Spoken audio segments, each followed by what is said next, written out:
We were going through kilometre after kilometre through central Sindh, where all you could see was villages on the move.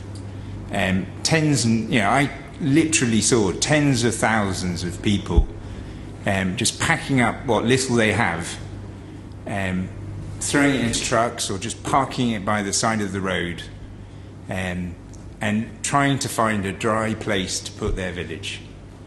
Piles of charpoys, mattresses in the rain. Thousands of people, parents, children, just looking around and going, what happens now? How am I going to protect my child from getting sick? What am I going to eat?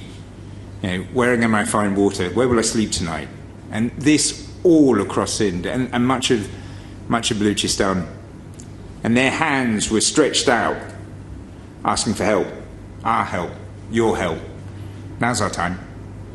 This is all the result of climate change. Now, climate change is a polite way of saying the unwanted consequence of the industrialization of our planet. This is an internationally driven problem, and therefore it is only right that part of the solution comes from us. I also saw good things. I saw the government out there. I saw deputy commissioners pulling together their people across the country, ministers out in their constituencies doing everything they could to bring together their people. The first distributions of bits, people receiving their little messages saying that come in for the assistance. These are all good things. Most touchingly of all was the generosity of the people of Pakistan at all levels. Be it rich, poor, they were all reaching into their pocket, giving out to those of their fellow citizens who needed most. And we need to do the same. So now's the time for the international community to step up next to the people of Pakistan. Climate change-driven catastrophe demands international solidarity.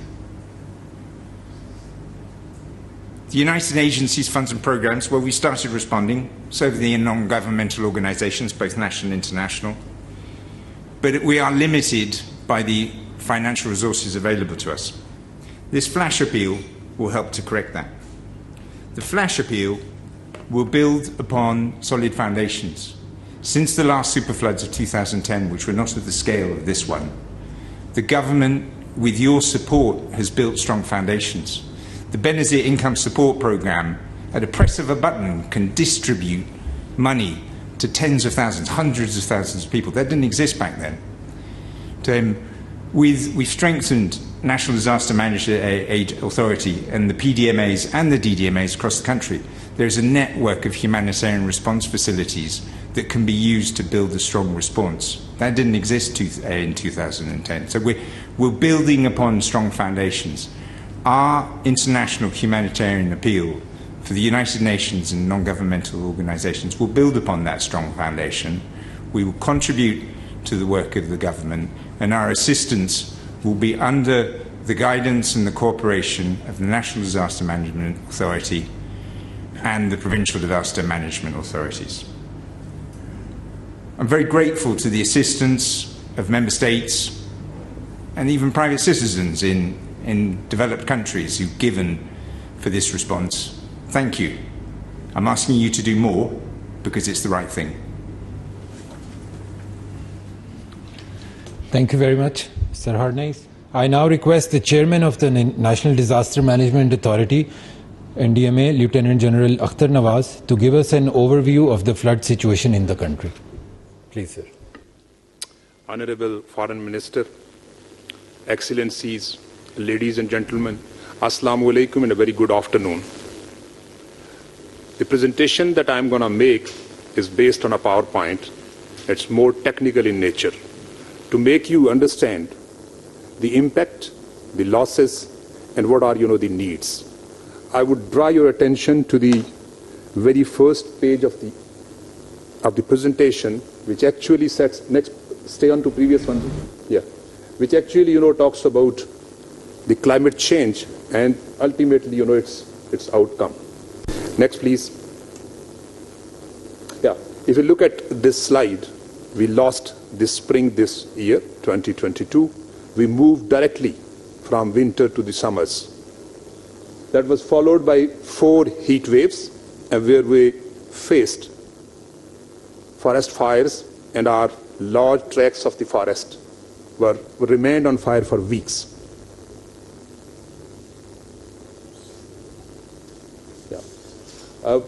We were followed with the drought warnings, and this is exactly where the United Nations community here in Pakistan, along with NDMA and all other stakeholders, started talking about and worrying about what is going to come as an outcome of this drought. But then came, what we faced, the early and unprecedented monsoon with very horrific consequences. Next, please. Yeah. What we had thought about, our meteorological department, they thought that this time, based on their assessment and studies, the monsoon rains are going to be slightly above normal. And once they said slightly above normal, it meant 25 to 30% above normal. Next, please. Based on, this assessment, through the effort with our all stakeholders, that is the provincial disaster management authorities, the federal agencies, the UN offices and systems here, the humanitarian organizations, we carved out a contingency plan for the monsoon 2022 and issued this plan on 12th of May. This was immediately followed by an exercise, simulation exercise, jointly conducted by United Nations and the National Disaster Management Authority, where all the stakeholders relevant to the disaster management participated overwhelmingly. Next, please. Coming on to what happened after having gone through, the estimates that we had forecasted. Contrarily, this is what we got. Overall, in Pakistan, 186% more rainfall compared to 30 years normal average. The Sindh got the highest, 466%, followed by the Balochistan. Even all other provinces and regions are also above the normal average of 30 years. Next, please. This is a very instructive slide, and I would like to explain it in a bit more detail. Our traditional monsoon areas lie in the north of the country. These are into the Azad Jammu and Kashmir, northern and central parts of Punjab, Khyber Pakhtunkhwa, eastern portions of Balochistan, and the northern parts of Sindh. This time, instead of going to the traditional areas, the monsoon actually first hit us in the first 2 spells into the province of Balochistan and South Khyber Pakhtunkhwa, including the 2 districts of Di Khan and Tank, followed by a massive, build-up of the rain in the next 3 spells into Sindh, and then moving up north, the last spell towards northern part, including, Azad Kashmir, KP, northern Punjab, and Gilgit-Baltistan.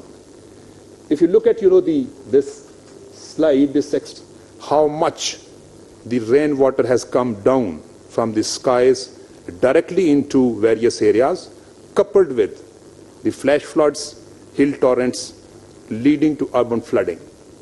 This is something we had never thought of and we had never experienced, and that is where, the challenge lies. Next, please. Yeah. As an outcome of all this rainfall and what we got as an outcome of the climate change, today 72 of our districts, 221 of our tehsils, and 6,597 of the union councils have been formally declared as the calamity hit by the provincial governments. And the number is likely to increase as we speak because the calamity continues. Next. I will just draw your attention to these couple of slides from the SUPACO, our satellite producing agency. If you look at the left cut, it is of 11th of August. And if you look at it over here, it is of 23rd of August. Draw the comparison how this was on 11th and how this is. This all indicates the total inundation. Next, please. If you look at the second one, this is where, you know, the river Indus moves, and this is the Larkana. The complete district has been inundated. Next. If we talk of the numbers, more than 2 million acres of the agricultural land, 33 million population, 5,127 people rescued, and the persons in the camps are near 500,000. Next, please.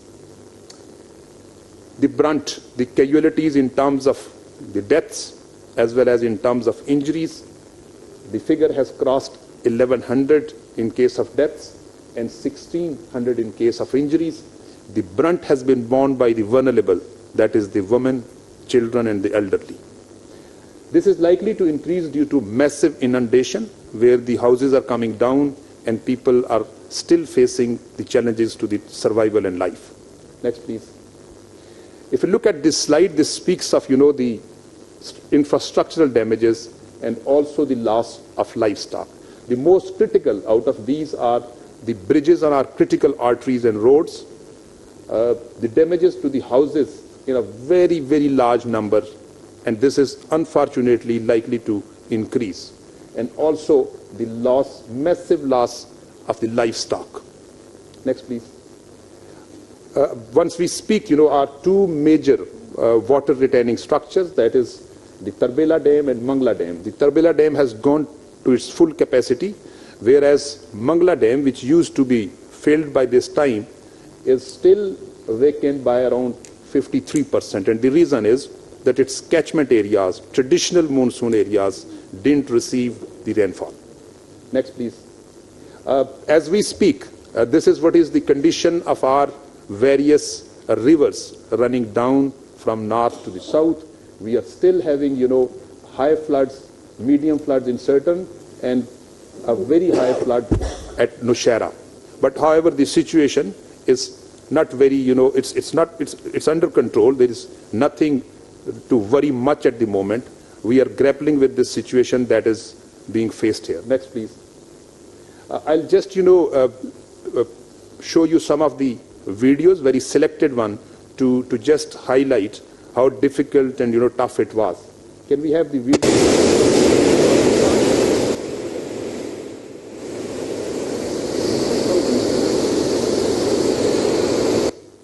This is from the lower Deel, and you will see how our communication infrastructure is being washed away.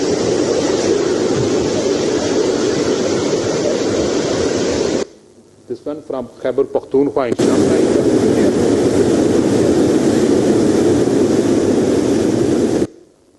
Next, please. This one is again, you know, one of the earthworks that got washed away.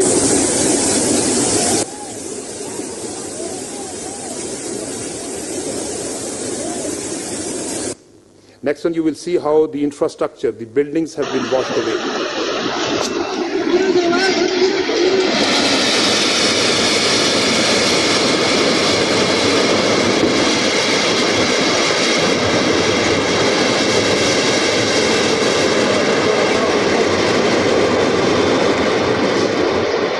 Allahu Akbar, Allahu Akbar. Yes.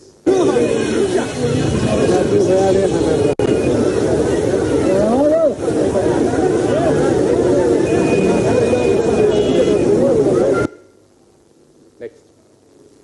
Can we go to this one? This is Azad Jammu and Kashmir. And the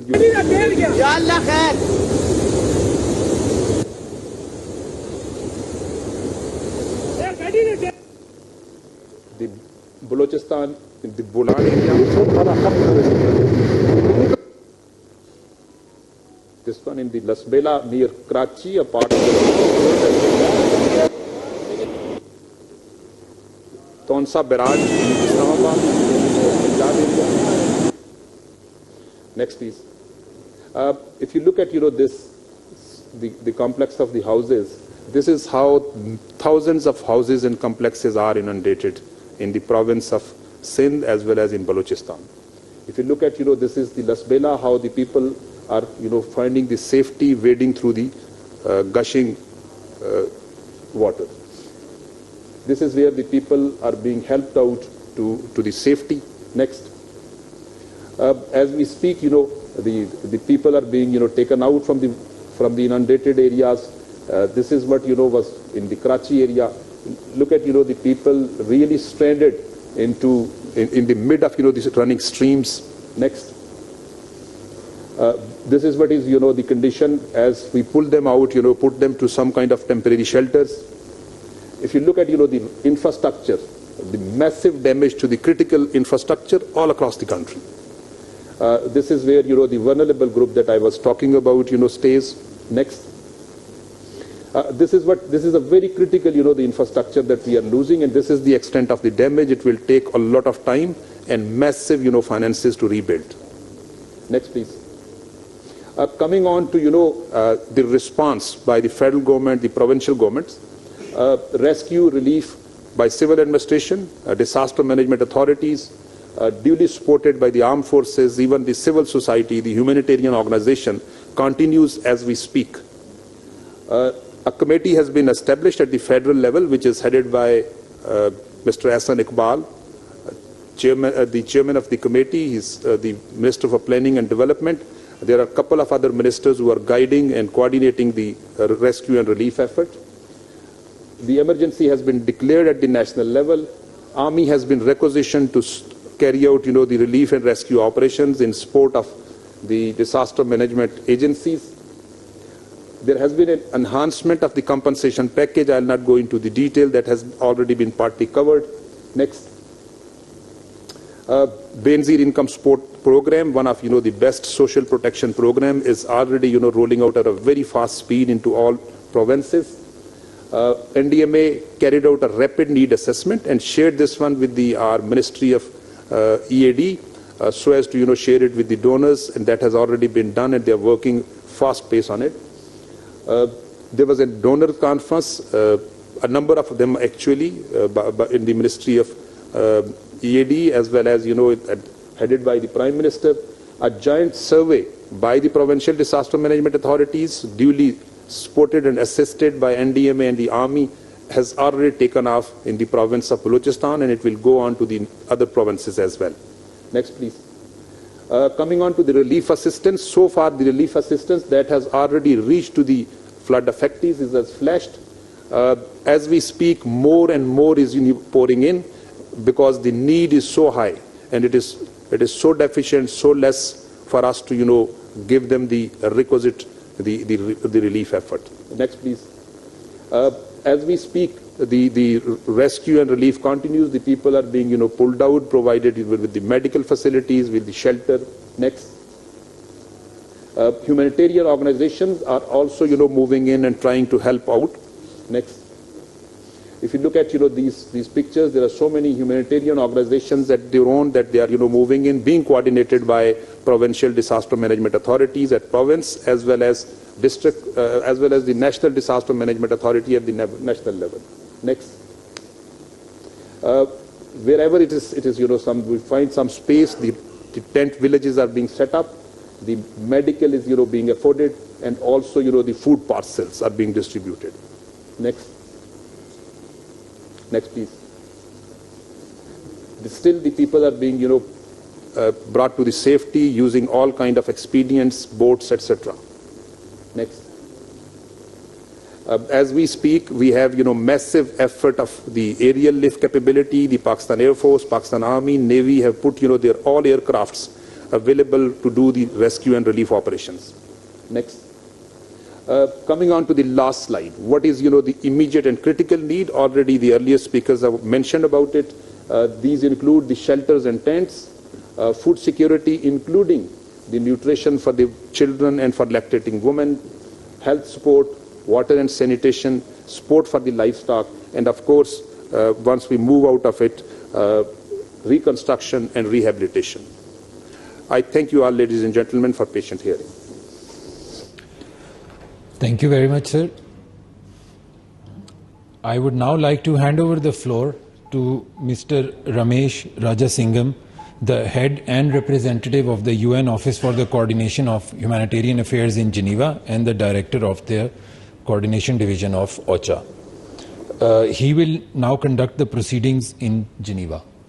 Over to you, sir. Thank you very much.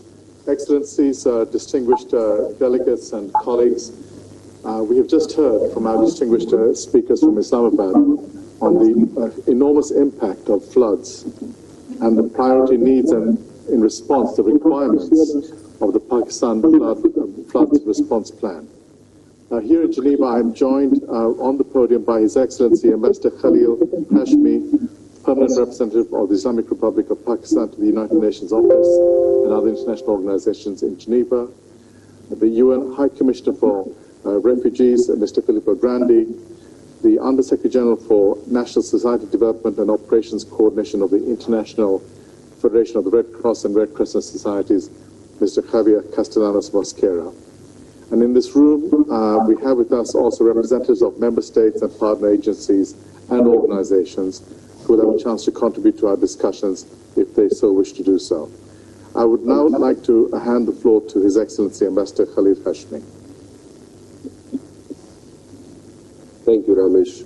Honorable Foreign Minister, Minister for Planning and Minister of State Foreign Affairs of Pakistan, Chairman National Disaster Management Authority, Pakistan, Mr. Julian Harness, UN Coordinator, UN Resident Coordinator in Islamabad, High Commissioner Filippo Grandi here in Geneva, Under Secretary General for IFRC, Director OCHA, Ramesh, thank you so much. I want to begin by thanking you all here in Geneva for making the time and for attending this briefing. On behalf of the Pakistan mission in Geneva, I would like to echo our gratitude to the UN country team in Islamabad and OCHA office in Geneva. Thank you so much for all your support in putting this briefing together. We've just heard the overview of the unprecedented calamity and catastrophe, its human impact, the damage and needs assessment. And as the Secretary General said, Pakistan has had the monsoon on steroids. So I wouldn't want to go into those details. I just wanted to make a few points. From Geneva's vantage point, all that we work on a daily basis here has been deeply affected in Pakistan.